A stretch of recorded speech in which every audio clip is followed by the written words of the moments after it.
Paterson has resigned as an MP after Boris Johnson's U-turn and allowed a fresh vote on his suspension over a breach in lobbying rules. Describing the last few days as intolerable, he said, "I have today decided to resign as the MP for North Shropshire. The last 2 years have been an indescribable nightmare for my family and me. I will remain a public servant, but outside the cruel world of politics." Well, joining us to discuss this is Christine Hamilton, wife of UKIP leader Neil Hamilton, who says that politics is indeed cruel and unforgiving, and Jerry Hayes, former Tory MP, now a barrister, who says if you don't know what you're getting into, you shouldn't get into it in the first place. Christine, thank you both for joining us this morning to discuss this. It's a topic that has consumed the papers over the last few days, with the vote from yesterday for the Tory party trying to overturn the suspension, and then the U-turn yesterday evening when they realised just how this looked, and the accusations of sleaze that surrounded the whole goings-on here as well. Obviously, Christine, we know that your husband Neil was involved in a situation which was similar with regards to the idea of sleaze and cash for questions. So you have lived this experience for many years through Neil's lifetime as a politician. What was your feeling when you're looking at Owen Paterson and what he's gone through, and, of course, the tragic situation with his wife as well, but what he was facing with the suspension and the debate that happened yesterday and the overturning of that? Well, I think above anybody else, Owen Paterson is entitled to say that politics has been cruel to him. And I'm not here to defend Owen Paterson. Like virtually everybody else, I have not seen all the evidence, so I'm not in a position to judge how egregiously or otherwise he did or did not break the rules.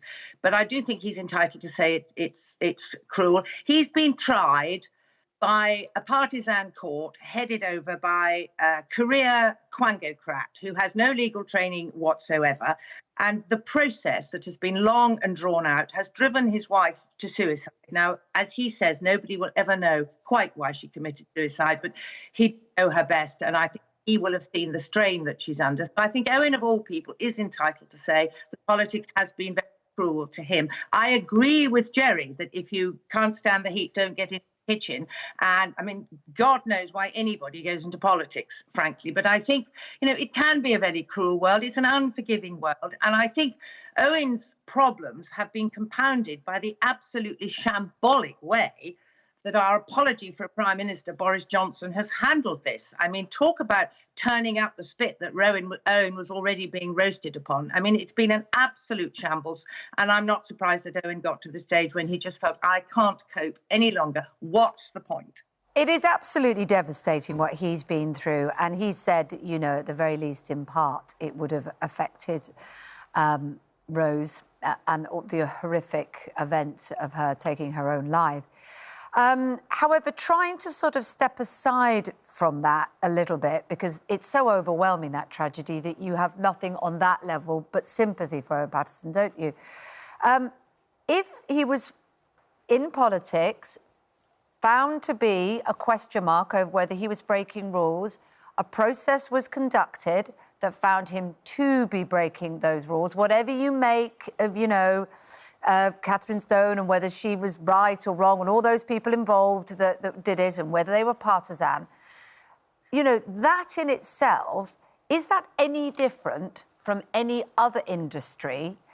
Or is it, the nastiness of that? Is there something especially nasty about politics? Well, yes, I think there is, I'm afraid, by nature of the fact of some of the people, and I'm not tarring all MPs, but there's some of the people it attracts.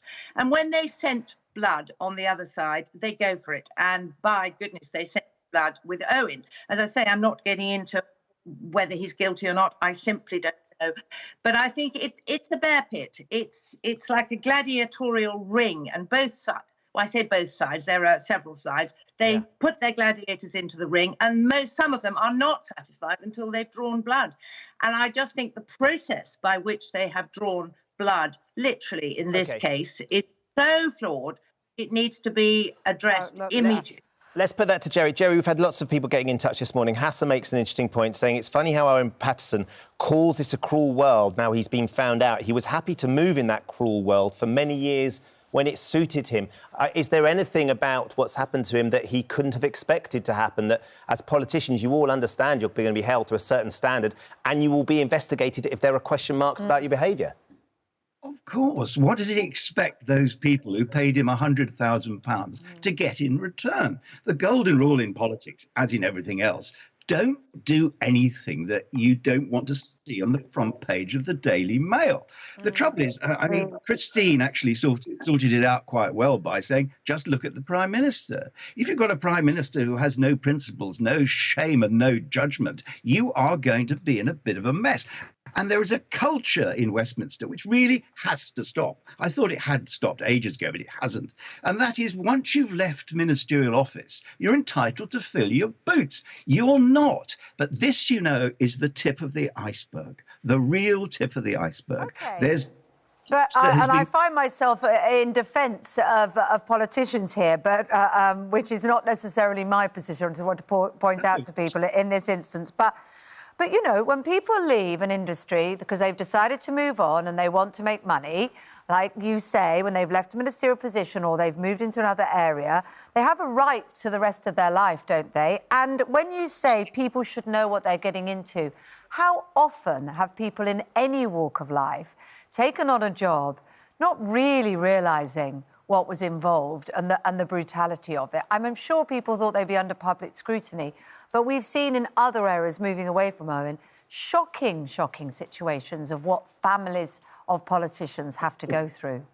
Of course. And, you know, we have parked that and we have nothing but sympathy and prayers for Owen's family. But that's not really the issue today, is it?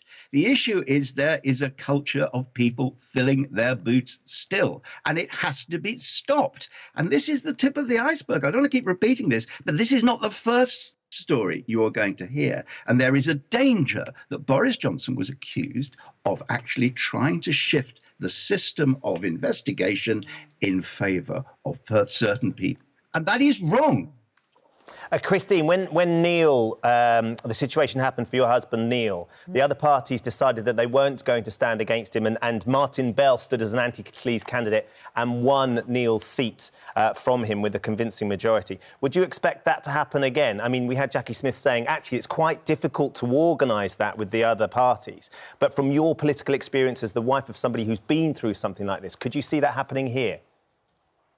Well, of course, anything's possible in politics, and often does take part. But I think it's probably unlikely because Labour are obviously the main party of opposition. If I was the Labour Party, I would want to just go for it. The chances of defeating any coalition, defeating the Conservatives, is pretty slim. Who knows? But I mean, my view would be just have an election fair and square.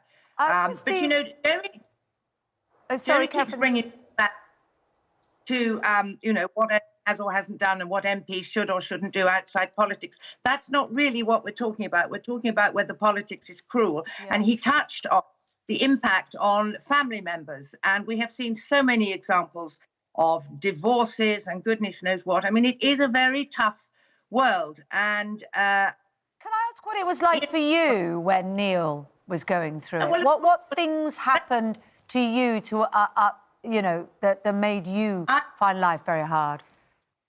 Well, of course, it's horrendous. When you're out in the public eye and your husband is and you are being scrutinised to the nth degree, and a lot of it very, very unfairly. And by the way, the parliamentary commissioner who found against Neil subsequently had an absolute thorough investigation by the Inland Revenue that went on for 2 years, going back for 20 years. And they found no evidence whatsoever of any impropriety at all. And actually, we ended up with a tax rebate because we hadn't claimed enough. So it is not a fair process. The parliamentary commissioner, she has, and he had in our case, no legal experience at all. Witnesses aren't properly cross-examined. The person in the dock doesn't get a chance to cross-examine witnesses. It's deeply flawed and deeply unfair. And I mean, I wasn't going to talk about all this, but as you raised it, and it is a partisan process, and it should not be a partisan process. It should be a totally removed process from the political arena. I think the thing that the Tories are saying is that they need to change the system. It just seemed very, very convenient that they were trying to change it as one of their own was facing suspension. Let's hope that the system gets changed now so it is fair, as you say, Christine. That's the most important thing. We're going to have to leave it there, I'm afraid. Christine Hamilton, good to see you this morning, and also Jerry Hayes. Jerry, thank you for your joining us in the show as well.